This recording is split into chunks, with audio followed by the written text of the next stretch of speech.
Okay, we're live. Welcome to Dive into Worldbuilding. We have some people who have made it today, yay, that have not made it for a while. So this is awesome.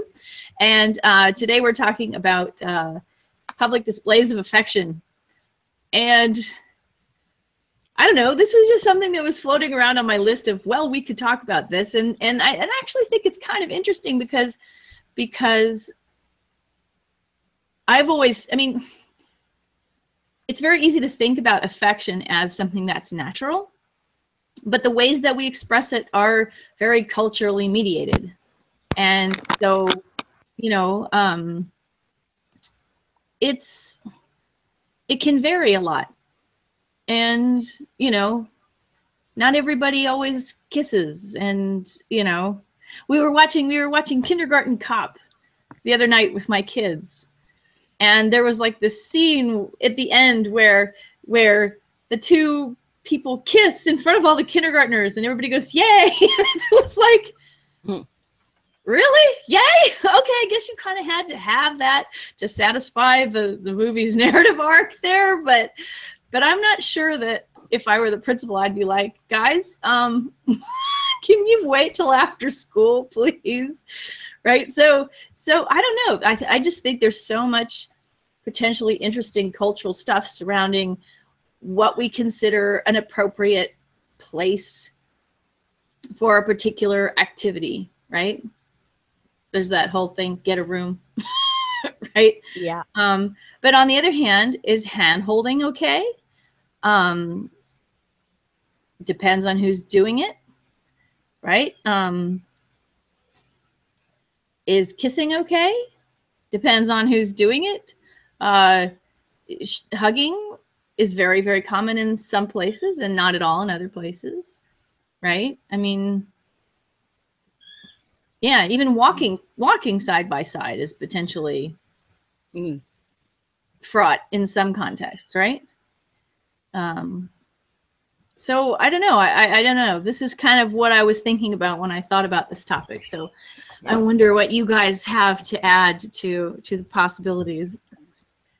Well, I think one of the first things, we usually think of romantic affection when you think of public displays of affection. Yeah, that's true. You know, kids making out in the halls of school is one of the things that where I first heard the term used. But there's also familial affection, Yeah, friends, and affection shown between teachers and students, not just in public school or college, but in mentors and their proteges, people they've, people you've worked with very closely and have become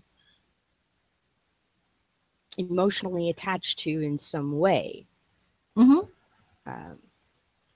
Even if that feeling doesn't fit into, because of power dynamics, doesn't fit into friendship or what we usually think of as friendship. Well, okay, so there's like a million things there. Yeah, what comes to mind when I think of friendship is usually doesn't involve a distinct difference in power. Yeah. So a couple of things that came to mind when you were talking. One was that when I was in elementary school, hugging your teacher was not considered to be any big deal. But more recently, I have heard of places where they don't want you to show any kind of physical affection between teacher and student in the elementary school. And that's interesting, right? What are we trying to prevent, I guess? And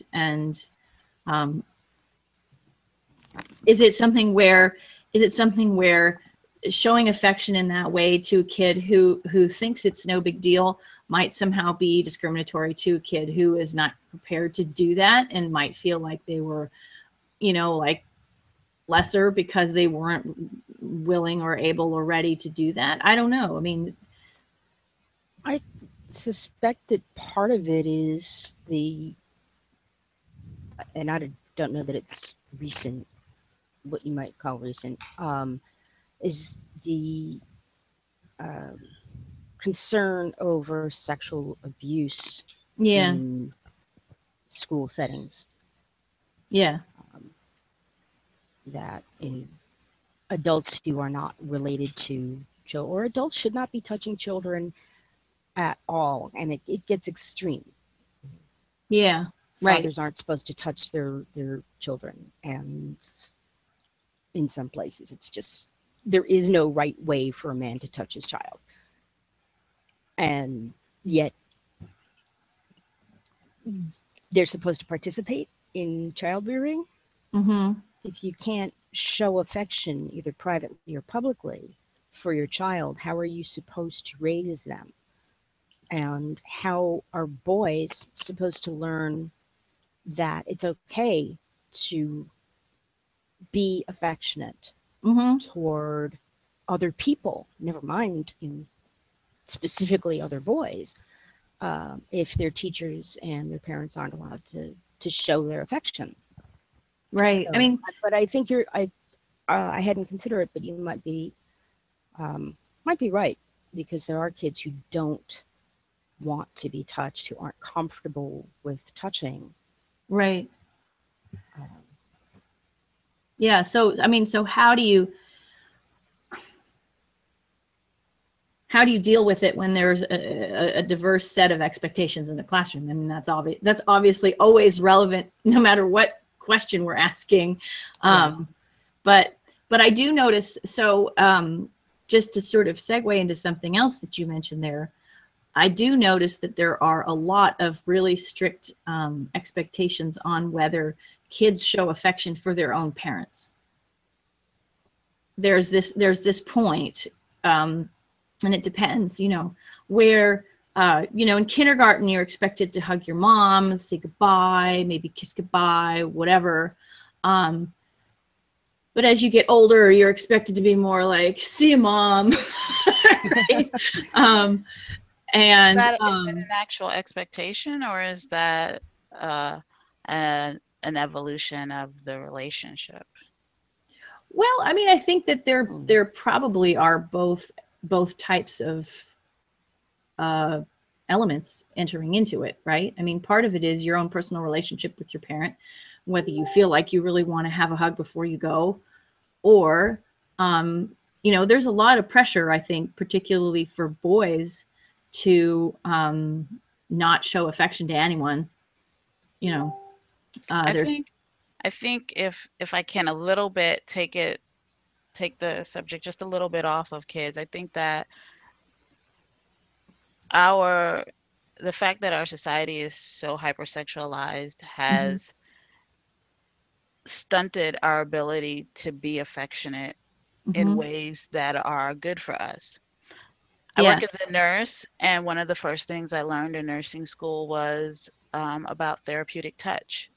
And it is important, and it doesn't mean I have to give a massage to a patient, but just placing my hand on a patient's knee or shoulder when I'm talking to them is huge right. and has huge effects. And I've had patients come to me after having really difficult discussions and thank me just for that touch. Mm-hmm, So I think as human beings, it's just part of our nature that touch is so important. yeah, Now with that in mind, we're all different, and some of us need different levels of touch, or want different levels of touch, or crave different levels of touch.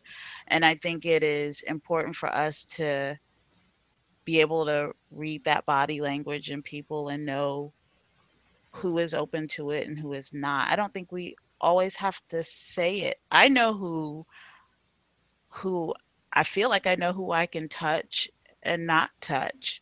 mm-hmm, Um, and I spend a lot of time trying to read people, although I know that is part of what I do for a living right. anyway. But I think if we spent more time actually paying attention to those signs from people, and communicating with people, we would know. But Yeah, I think that touch is so important, and I think as a culture we probably touch each other less than anyone else. And I do think it's kind of sad. Less than anyone else? I think that culturally we make a lot of things sexual when they shouldn't be. Yeah, And as a result, we don't reach out in ways that would otherwise be appropriate or healthy or helpful. that makes sense. No, and I think I agree with you on everybody constantly interpreting things as being sexual when they don't need to be. Um, I think about, for example, visiting Europe and getting into the habit of touching people differently, right? So here, uh, here we like to hug our friends, or at least in my state, when you see your friends, you hug them, right? But when we go to France and we're seeing our friends, we don't hug, we kiss on both cheeks, right? And it's funny because like, well, here we would never kiss on both cheeks because that would be like, whoa, that is very strange. That is kissing, right? But there they just don't hug, right? So that it's just a different, a very similar message is being conveyed, but the action that is being used to convey it is distinct, right? And yeah, and I think that there are a lot of cultures where platonic touch platonic touch is actually a lot more common than it is here. On the other hand, in Japan, I hardly see any type of touch in public situations. And I know that I became touch starved when I was living in Japan. So that was tricky. This comes up a lot when you talk about how men are we're socialized. American men are socialized not to touch their male friends too much. I guess like growing up, I understood that I couldn't put my arm around a guy even if we were great friends. The way I could roughhouse with him. It was only okay if it was a little, like that was the expectation. I think I might have had this discussion with Kalita. People will joke about this with like, it always comes up with the Lord of the Rings, which was, Tolkien was born in the Victorian era. And he grew up in an era where men would hold hands and would kiss each other on the cheek and would put their arms around each other when they sat together, which is also one way that the Victorians, one of the ways that Victorian society dealt with, we think of them as really prude about homosexuality, but the truth was for them it was like, as long as it was quiet, as long as they were quiet about it, you could just say, these are two bachelors with a great affection for each other, because it was okay for men to have great public affection for each other. So it's interesting to see as American society's attitudes about touch changed, their attitudes about, and American society attitudes about, like Kalita said, attitudes about sex changed.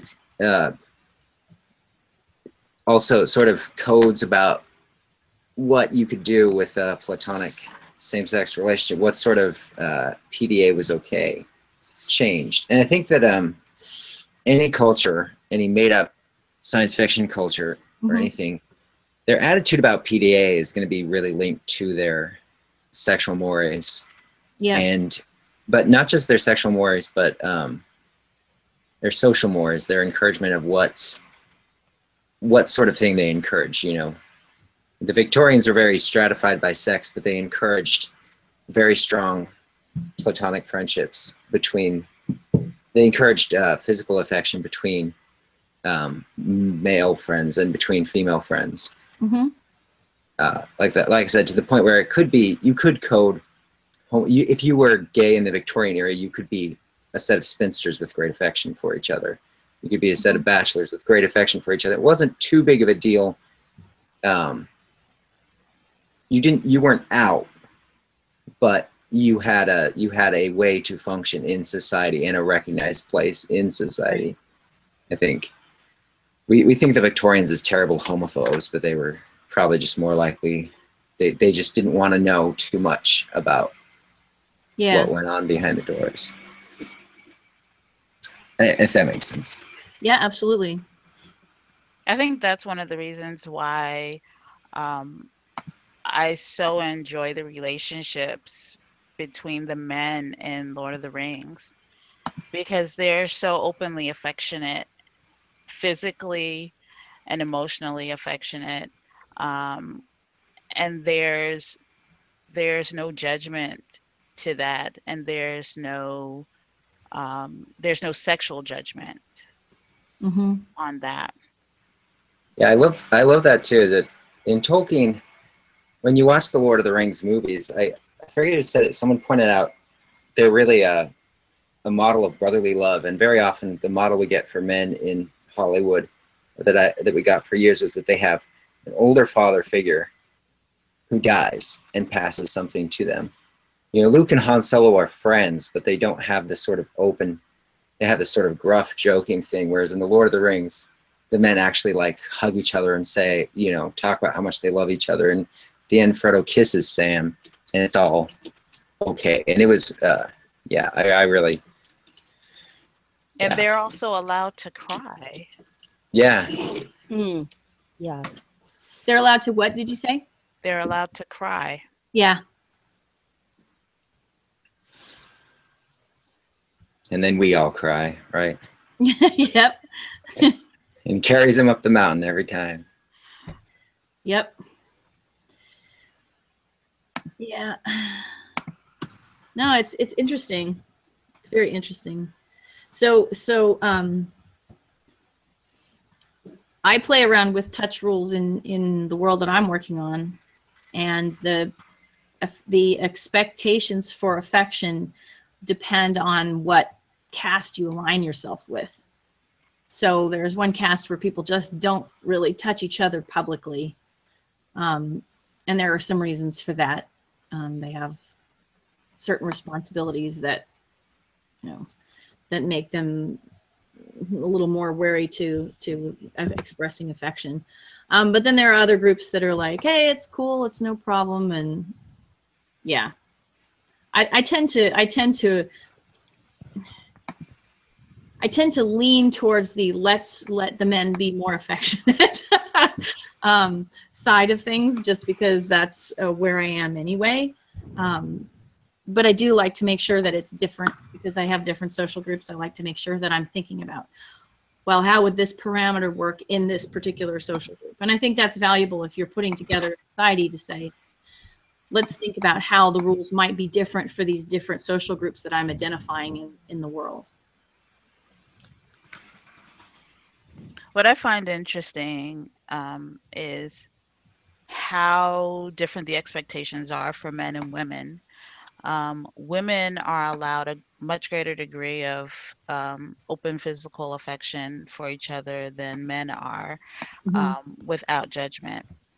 I just think about the relationship I have with my coworkers. Someone wants a great hug, they come look for me, and we can stand there and hug it out for a minute, and no one thinks anything of it. If it were two men, it would be different for certain. There would be whispers, people would talk about it, people would wonder about it, but no one bats an eye when it's women. Yeah. I remember one of the first things I remember noticing when I was a little kid about, you know, cultural differences was an article that we saw in National Geographic, and it was about an African society where the rules of affection and touch were very, very different. And I remember thinking about that and going, wow, that would be really neat. But it kind of, you know, I was like really, I can't even tell you how old I was. I was probably like 5 or 6 when I saw this. And so it was one of those experiences where I was first exposed to, you know, here is this different group of people, and they have a really different set of rules about who can touch each other and how often you can hug and whether you can carry your children around with you all the time, and stuff like that. So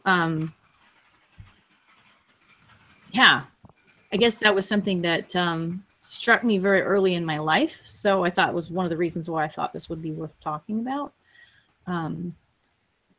And I don't know, Spencer, I know you work with Native American populations.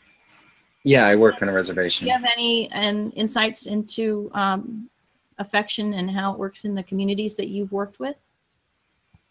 I don't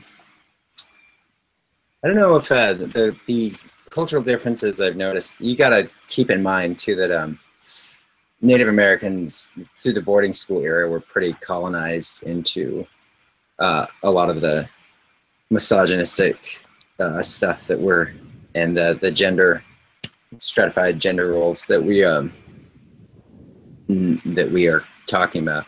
Yeah. I don't know if I've noticed big differences as far as PDA. There are certainly differences in some Native cultures as far as eye contact. Yeah. Some Native people will give you a very limp handshake, which is a common thing. A common thing in several non-Western cultures. Is in, we think of the cowboy, the hard handshake with quite a grip. But for some people, I think, including some Native cultures, a soft grip indicates kindness and greeting. I don't know that I've seen anything particular with PDA. Certainly, the main thing you'll notice if you are non-Native and you come to work on a reservation is that people are really much more respectful of the elderly. If an elder needs you, then you drop everything, and so you will see more PDA around elderly people. It's like teenagers. Yeah, here would be one I noticed. Native teenagers would not be embarrassed to have their grandmothers come up and just smother them in kisses. They would just kind of smother right back. Typically, they would just smother right back. Obviously, you're going to have some Native kids who just don't like being touched. Right. There's obviously personal variation in every category. Yeah.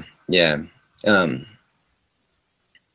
I think that's one difference. So depending on how you see elderly people, and in American society, we feel very different about PDA with children. Yeah. Like in public, I can hug and kiss my children. If my 10-year-old just wants to run off to a shop in a store at the mall by herself while I'm next door, I can give her a kiss in the cheek in the middle of the store, and no one thinks it's weird. So there are societies there. So you could extrapolate a society where, because I think there have been lots of different points in history where being too affectionate with children was cautioned against. I can't think of maybe someone who's better with their social history could come up with that. Yeah. I know I'd like to nom my children, and my kids are pretty grown. They're 26, 24, and 16. And the baby stopped letting me nom her when she was maybe 10. But my husband is Nigerian, and I'm African American, and so our ways of displaying affection are completely different. For me, there is a lot of physical affection. I never kicked the kids out of the bed.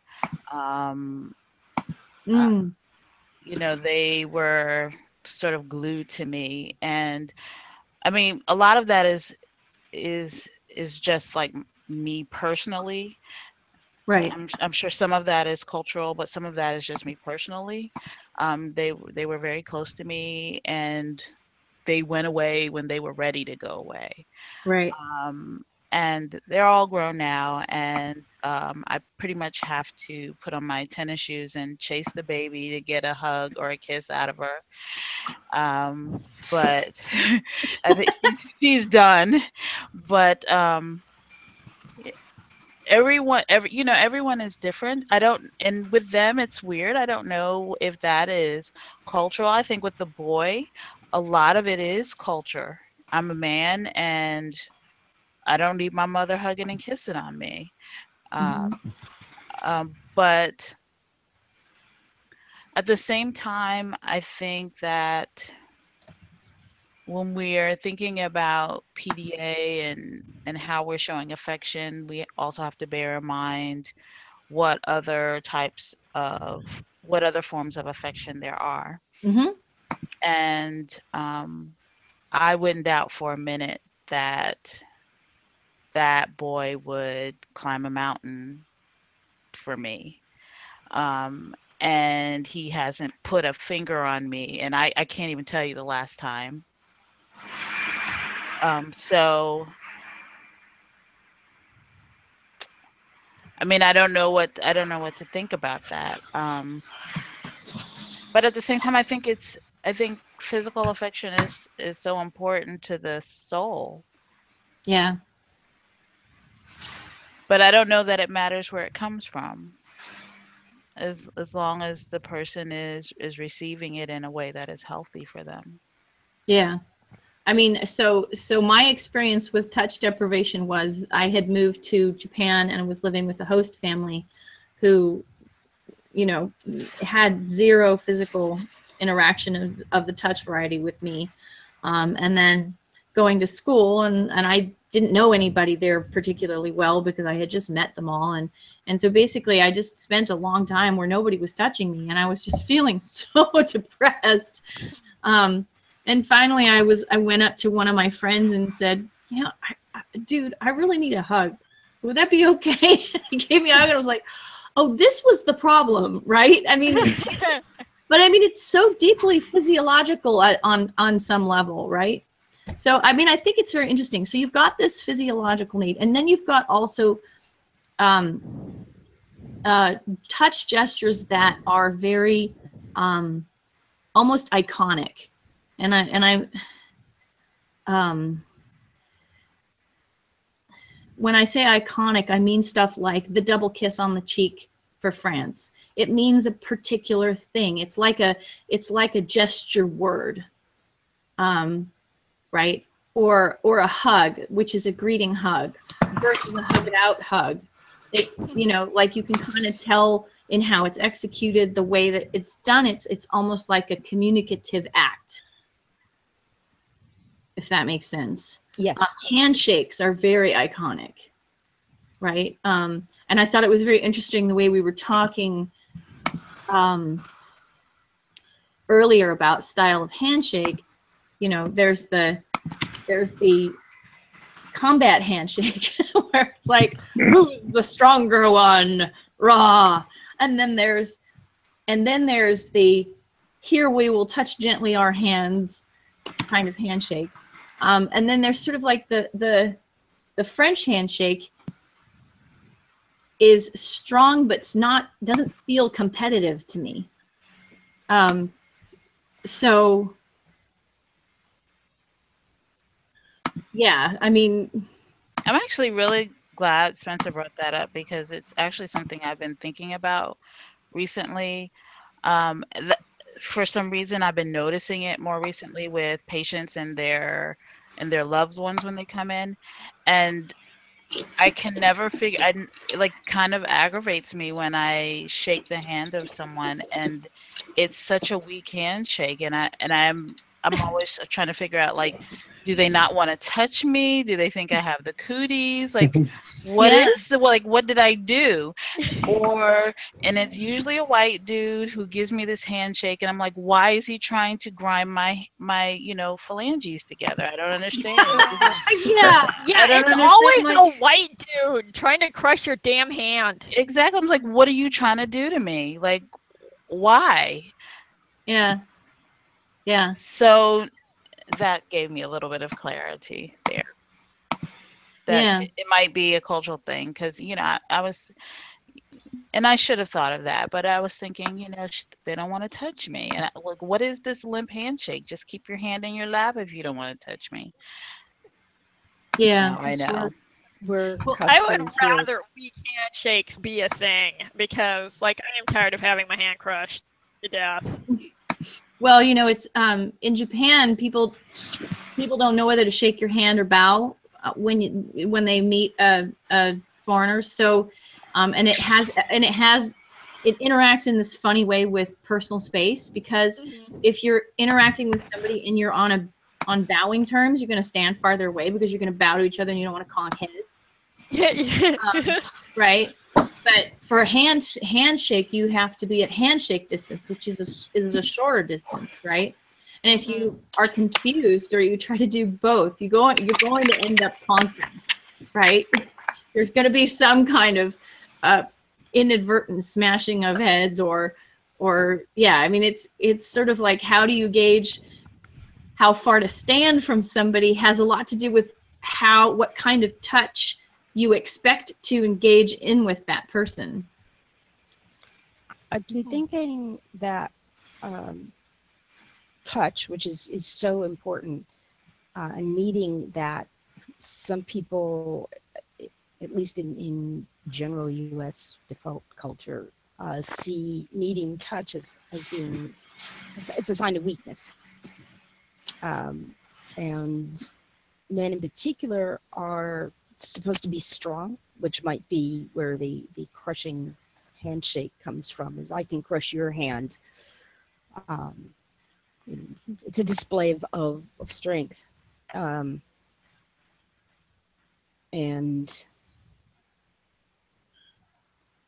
I'm not sure exactly where the thought was going, but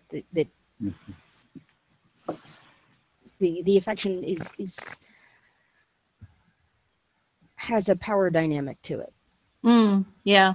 And that asking for a hug, which you have to do because you're not, it's because we're not supposed to touch anymore in this culture, is a sign of weakness. If you need support from another human being. Yeah. So and whether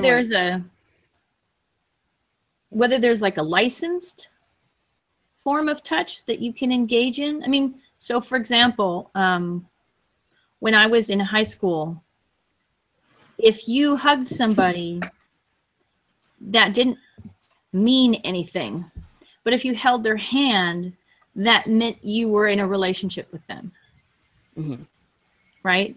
And so it's like, well, if you touch somebody on the shoulder or on the arm while you're talking to them, does that have a particular meaning about your relationship, or does it not? Right? So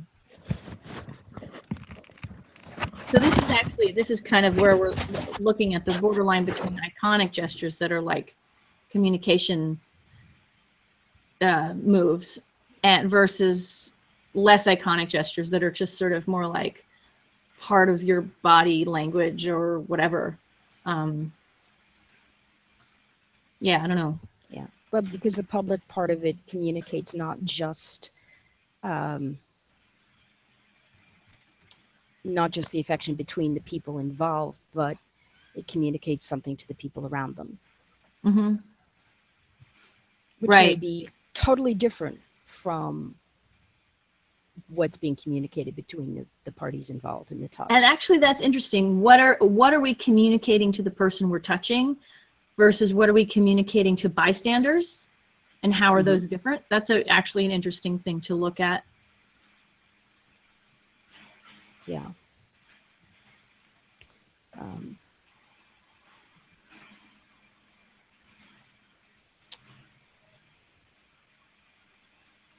I knew that when I was growing up, the part of the handshake thing was a sort of a coded acknowledgement of how strong you were. But it was, sometimes it was a job thing. Like ranch hands have really strong hands because they milk cows. Professional fishermen have really strong hands because they pull nets. And so that was also I don't know. And anyway, interesting. Think how what's all coded into a handshake Mm-hmm. and any mode of greeting. And I think, you know, if you're writing a fantasy or a science fiction culture, whatever way they greet each other is going to have lots of varied coding to the characters, which is fun. It's the kind of thing I come up with an interesting greeting and I have people do it in the book, and then I sort of backfill what it means. Right. You could backfill for quite a while, given how much is embedded in each handshake. Well, I mean, a handshaking. My kids were learning about the origins of handshaking when they were in their drama club this summer, and part of it was just to show that your hand was empty. But people actually used to grab each other by the arm to check for weapons as yeah, well. like the forearm Roman handshake that was popular in like the 90s or something. Everybody started doing the Roman clasping of forearms. Yeah. And there's also like secret Yeah, handshakes. Well, call secret that handshakes. That's something Yeah. else entirely. That's off topic. That's off topic. We have spoken about that on the show before, actually. Yeah, we've done like secret codes and lots of stuff, so we'll just let that one die. Yeah. Hey, here's another one. Here's another one that I just thought of.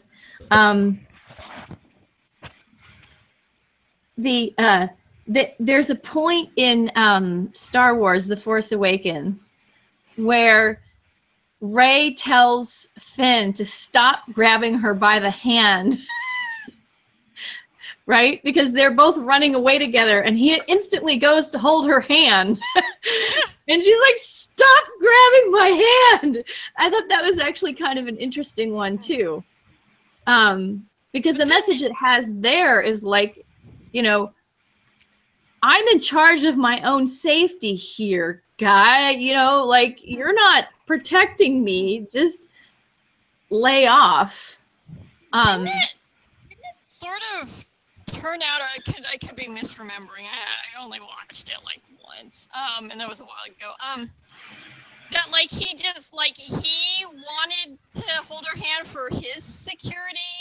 Yeah, there is that. Where it was like, because he never got to, because he was just like this numbered stormtrooper, and they didn't get to like be affectionate, and they were always wearing their armor and crap or something, and he was like, "We want to hold your hand" or something. Like, did it turn out to be like a little bit of like that? Does anybody remember? Yeah. I could be wrong. I think he seemed a little starved for affection too. Yeah. Sense. Well, definitely. Yeah. Here's an interesting thing. I'm seeing some fascinating things go by in the chat bar. I think it's worth mentioning Che's comment about people who are hiring other people to cuddle them. Yeah, I guess that would be a health thing. Group cuddles. I mean, maybe that's a mental health thing. I'm not sure. Yeah, because that's what it is. Because people are lonely and isolated, and I think there's some. I think I want to go back though for 2 seconds to this idea of grabbing somebody's hand and taking them somewhere. There's definitely. I don't think that's a security thing. I think there's a power dynamic involved in that. Yeah, I think there Definitely. is. Yeah. Because of the moving them part is you can't move someone and have the hand there for security, for your own emotional security, at the same time. Yeah.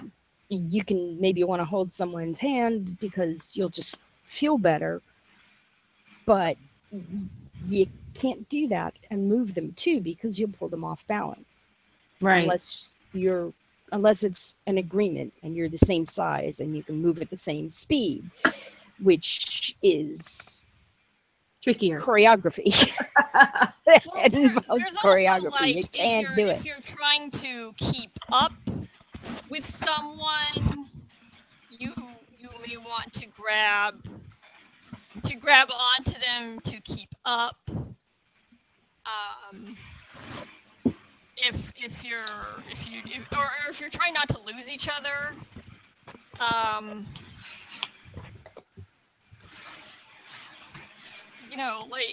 if you're trying not to lose each other, then you might want to hold hands and hang on.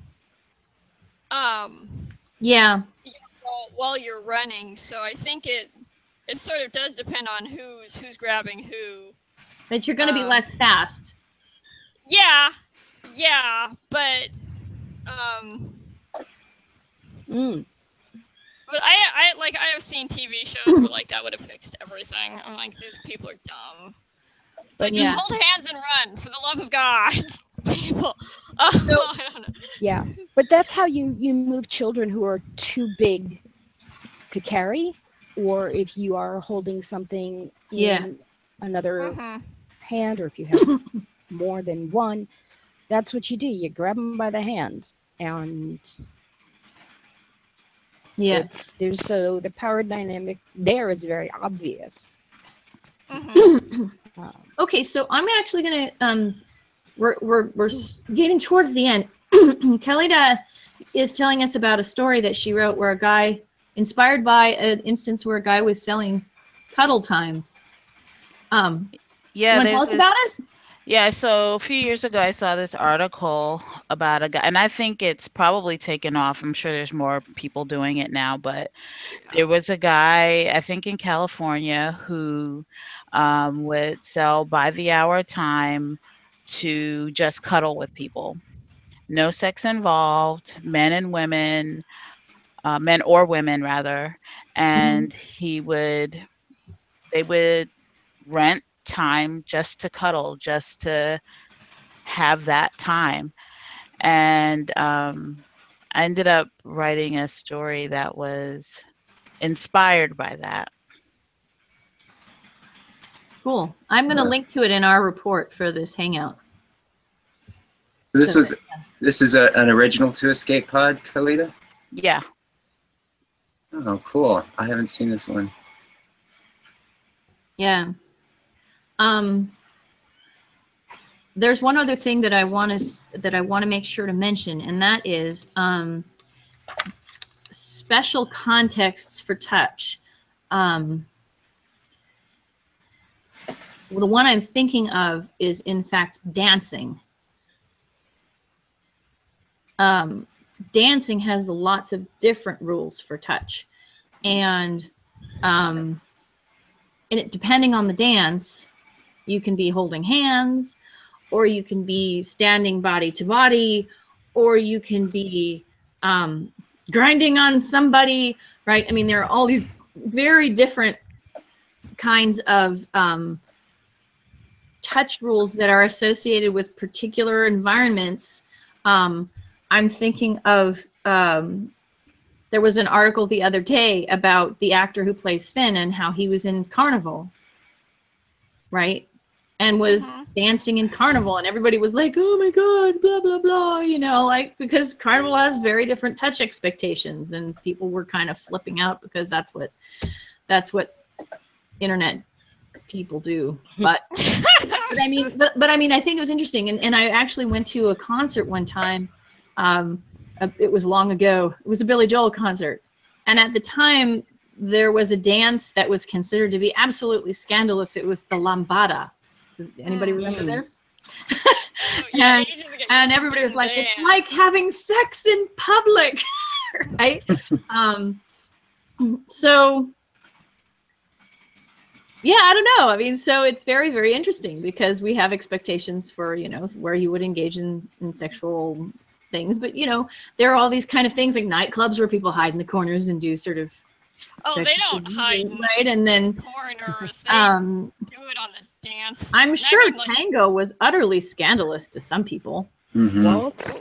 It- Waltz had yeah, its day of it scandal. was a dance with prostitutes. The You know. waltz. No, the tango.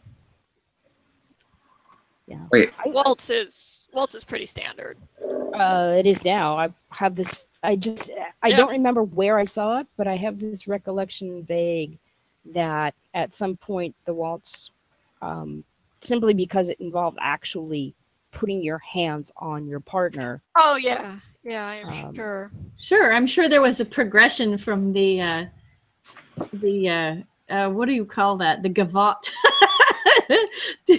to the waltz. That was kind of wow. Ooh, we're really touching now. Well, it's funny because if you watch like period Jane Austen movies where they actually like have the dances, like everybody's wearing gloves and people sort of barely touch, and it's like these line, you know, people are in lines and you do these things and you go around each other.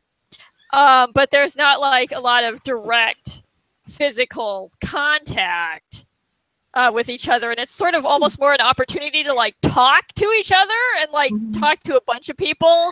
So it's like everybody's always dancing and talking, but there's not a lot of like actual touching. Everybody just sort of moves around each other in these you know, it's very, you know, everybody knows the dance, and so everybody knows what to do, and so it's like these sort of like little, you know, it's this formal thing. Yeah, although there's partner dancing, and then there's the, I don't know what you'd call it, the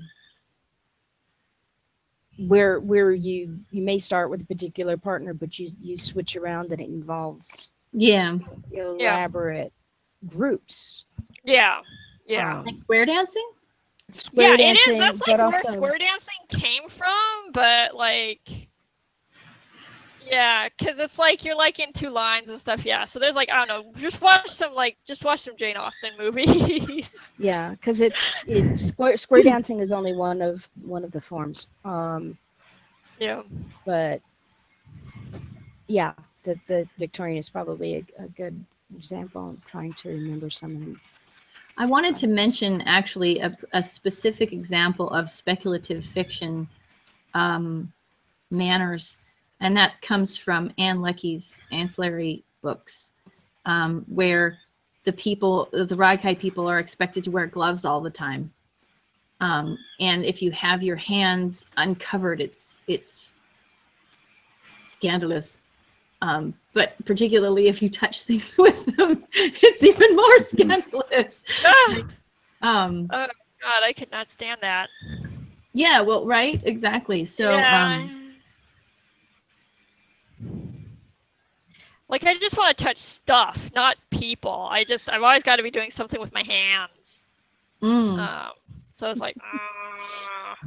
Well, in my novel world, you're actually there's an asymmetrical touch rule between the nobles and their servants, and the servants are allowed to touch the nobles, but the nobles are not allowed to touch the servants. Yeah. And so if you actually were to touch your servant, it would be not done. You know? Inappropriate.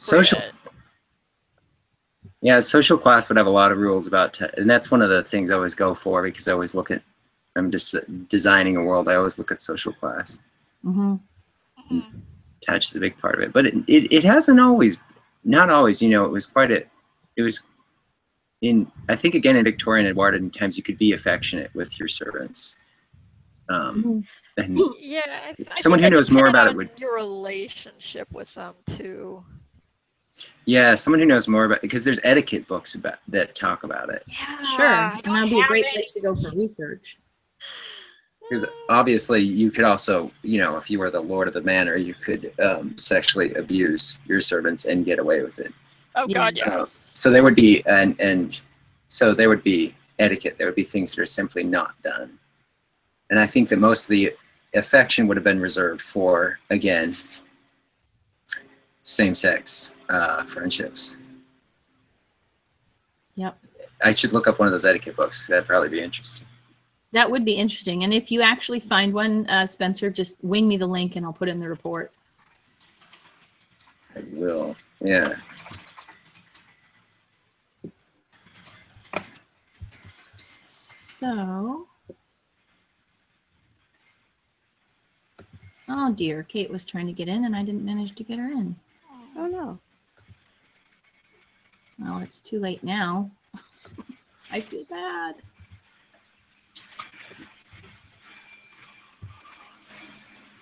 All right, let me just make sure. I'm gonna look, and because we are wrapping up at this point, I'm going to see if I can tell you about next week.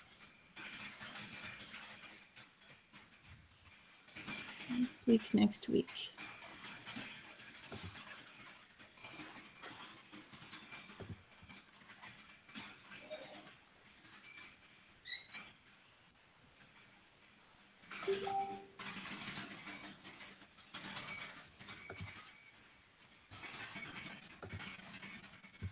This is always the case.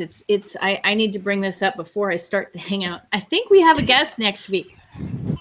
That is my suspicion. I think we have an author guest, but if I can just load my just load the page, I would be able to tell you who it was. I think it's Anne Leonard coming on the show next week. But don't take my word for that because I haven't been able to confirm.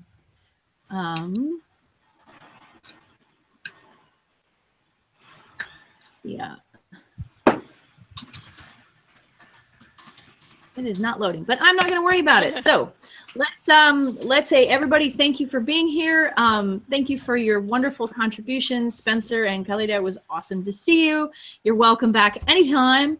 And we will be here, same bat time, same bat channel, unless I somehow have a problem with that. But I think that Anne is able to meet at our regular time. So if anything changes, I will certainly get in touch via Facebook or Twitter, are my usual modes of communication. And Spencer, why don't you say that out loud? Oh, if any of you are in the Seattle area, I'm interviewing Ann Leckie at her book event September 26th at Third Place Books in Lake Forest Park, Kenmore.